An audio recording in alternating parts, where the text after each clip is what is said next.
আসসালামু আলাইকুম, technique easy education থেকে স্বাগতম জানাচ্ছি আমি জুয়েল। আজকের পর্বে 3.2 এর 17 থেকে 22 পর্যন্ত যে সংক্ষিপ্ত প্রশ্ন আছে সেই সংক্ষিপ্ত প্রশ্নগুলো নিয়ে আলোচনা করব। আমাদের প্রথম প্রশ্নটা, একটি ত্রিভুজের পরিবৃত্তের পরিধি দেওয়া আছে 24 সেন্টিমিটার, ত্রিভুজটির নববিন্দু বৃত্তের ক্ষেত্রফল বের করতে বললো। তাহলে ইনফরমেশন যেটা সেটা পরিবৃত্ত থেকে, আর ক্ষেত্রফল বের করতে বললো নববিন্দু থেকে। আমরা জানি নববিন্দু বৃত্তের যে ব্যাসার্ধটা হবে সেটা পরিবৃত্তের যে ব্যাসার্ধ আছে তার অর্ধেক। তাহলে এখানে শুরুতে আমরা এই যে পরিবৃত্ত আছে পরিবৃত্তের ব্যাসার্ধটা বের করব, এবং ওই ব্যাসার্ধর যদি আমাদের যে ব্যাসার্ধর যদি 10 হয় তাহলে আমরা নববিন্দুতে চলে আসবো, সেই ব্যাসার্ধটা 5।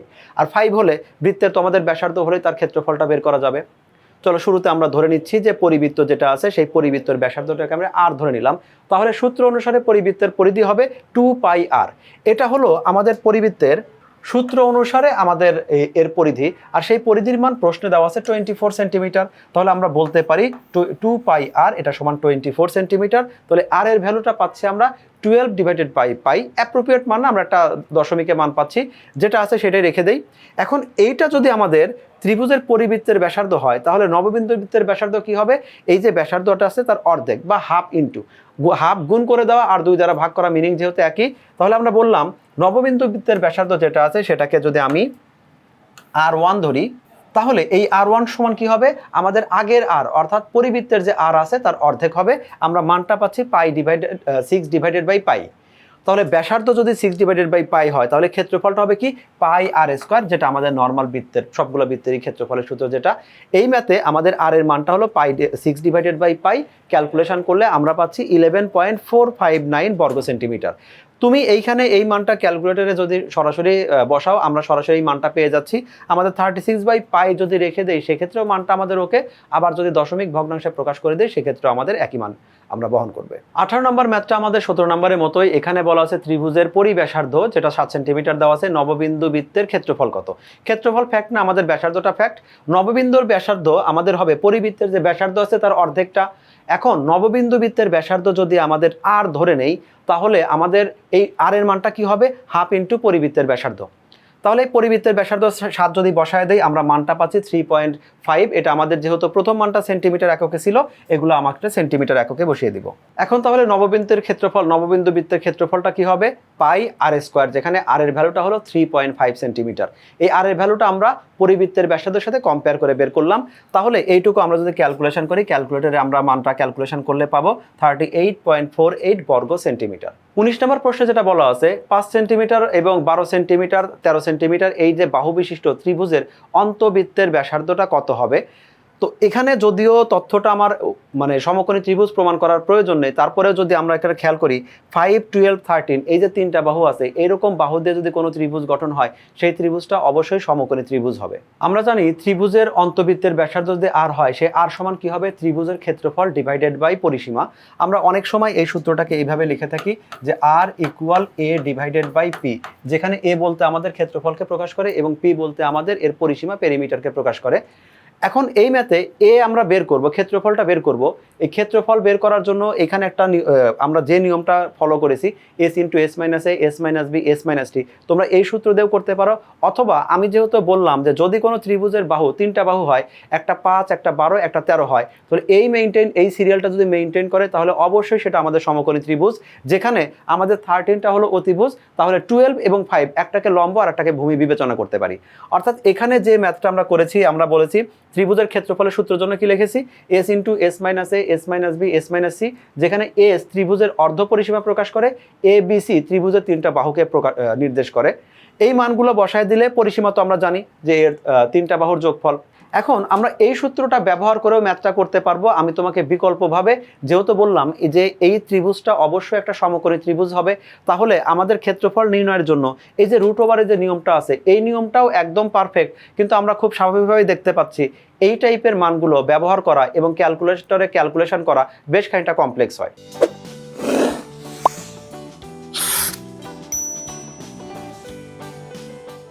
তাহলে প্রথমে আমি সমকোণী ত্রিভুজ ধরে বিবেচনা করে আমি ম্যাথটা করি। আমি শুরুতে এটা দেখিয়ে দিতে পারি যে আমরা এই ত্রিভুজে যে 3টা বাহু ছিল, আমি সবচেয়ে ছোট যে 2টা বাহু আছে, আমি 5a² প্লাস 12a² যদি করি তাহলে এটা আসে আমাদের 25 প্লাস 144, এই রেজাল্ট আসবে হলো 169, যেটাকে আমি বলতে পারি 13a²।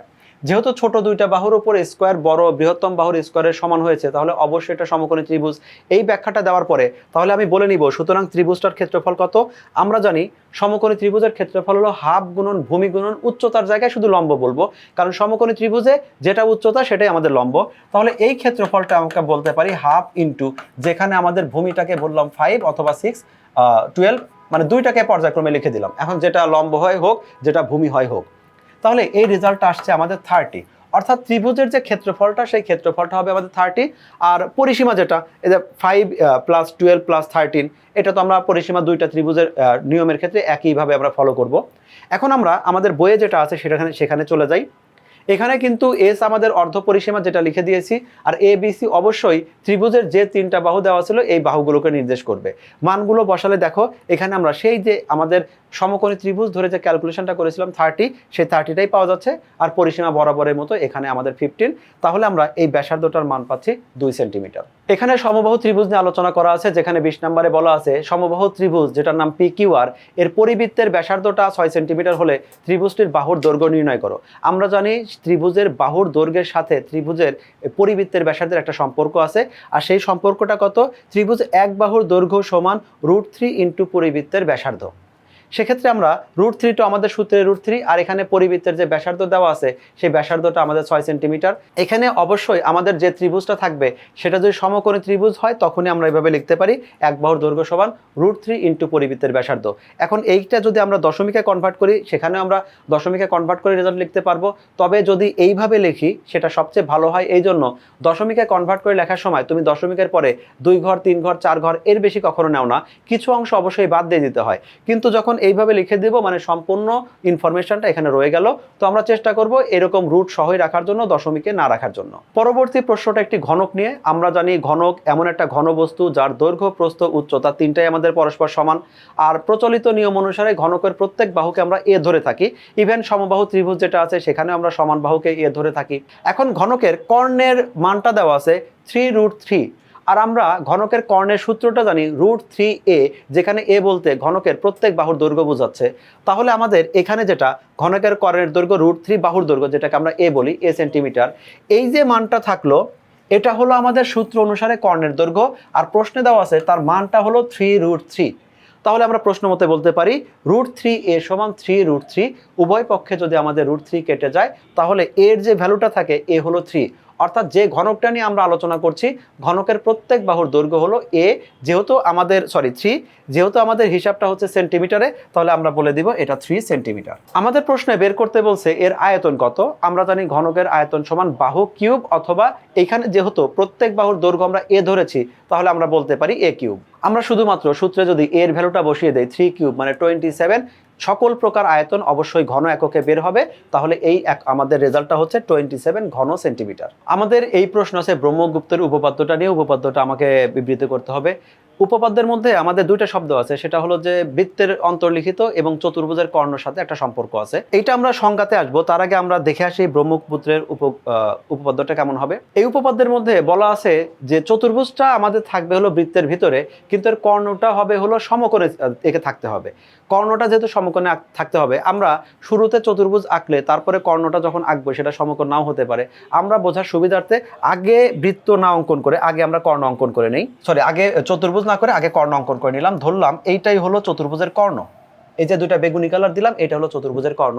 এরপরে আমরা চতুর্ভুজটা অঙ্কন করব। তাহলে আমাদের এইখানে যে ব্ল্যাক কালারে যেটা দেখতে পাচ্ছি সেটা আমাদের চতুর্ভুজ। আমি এই চতুর্ভুজের নামকরণ করলাম A B C D। যে বিন্দুতে কর্ণ দুইটা পরস্পর মিলিত হয়েছে সেই বিন্দুটার নাম দিলাম হলো ই। এইটা ই এমন একটা বিন্দু যেখানে কর্ণ দুইটা, যেটা আমি এখানে বেগুনি কালার দিয়ে দেখিয়েছি, সেটা পরস্পর লম্ব আকারে মিলিত হবে। এটা ব্রহ্মগুপ্তের কন্ডিশন। এখন ওরা যেটা বলছে যে এখান থেকে যে কোনো বাহুর উপরে যদি আমি লম্ব আঁকি, আমি ধরে নিচ্ছি যে এই যে বাহুটা আছে আমি এমনভাবে আঁকলাম, এই বিন্দু থেকে আমি এমনভাবে আঁকলাম যেন এখানে আমাদের লম্ব হয়। এই বিন্দুটা কিন্তু আমি এমনভাবে আঁকলাম যেন এটা লম্ব হয়, লম্বই হয়েছে, এরকমভাবে আমি আঁকবো।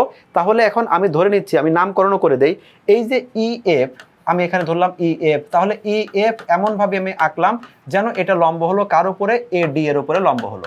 এটা আমাদের কিন্তু লম্ব আকারেই থাকবে, এরকম আমরা ধরেই নিচ্ছি। এখন যদি এই EF বাহুটাকে আমরা বিপরীত দিকে যদি আমরা বর্ধিত করি, আমরা F হতে এই বাহুটাকে আমরা বিপরীত দিকে বর্ধিত করব। বর্ধিত করলে আমরা দেখতে পাবো এই বাহুটা যেদিকে মিলিত হচ্ছে সেই মিলিত বিন্দু এটাকে জাস্ট আমরা বর্ধিত করলাম। তাহলে বর্ধিত করলে অবশ্যই সে এই দিকে আসার পরে আমাদের বিপরীত বাহু, এখানে আমাদের বিপরীত বাহুটা বিসি, এই বিসিতে কোনো একটা বিন্দু ছেদ করবে। যে বিন্দুতে ছেদ করবে আমরা চেক করে দেখব এই বিন্দুটা বিসি এর মধ্যবিন্দু হচ্ছে, আমি যেটাকে এম দ্বারা ডিনোট করলাম, অর্থাৎ আমাদের এম হবে বিসি এর মধ্যবিন্দু। এইটাই হলো আমাদের উপপাদ্যটা ছিল। এখন আমরা সংজ্ঞায় চলে যাই। সংজ্ঞায় বলা আছে বৃত্তের অন্তর্লিখিত কোনো চতুর্ভুজের কর্ণ দুইটি যদি পরস্পর লম্ব হয়, মানে পরস্পর লম্ব হয় এটা আমাদের শর্ত, তবে তাদের ছেদবিন্দু হতে কোনো বাহুর উপরে অঙ্কিত লম্ব বিপরীত বাহুকে সমদ্বিখণ্ডিত করে। যেটা আমরা এখানেও দেখিয়েছি যে আমাদের এই বিন্দু থেকে কোনো বাহু, আমাদের কোনো বাহু কোনটা, এ ডির উপরে যেহেতু লম্ব এঁকেছি, তাহলে এ ডিকে যদি আমরা এখন এই যে লম্বটা ইএফ হলো সেটাকে যদি আমরা বিপরীত দিকে বৃদ্ধি করি, তাহলে এ ডি এর বিপরীতে আছে হলো বিসি বাহু, তাহলে বিসি বাহুকে মধ্যবিন্দুতে ছেদ করবে। এই ছিল আজকে পর্বে আমাদের আলোচনার বিষয়বস্তু। আমাদের সাথে থাকার জন্য ধন্যবাদ। পরবর্তী পর্বে স্বাগতম জানিয়ে আজকের মতো এখানেই বিদায় নিচ্ছি। আল্লাহ হাফেজ।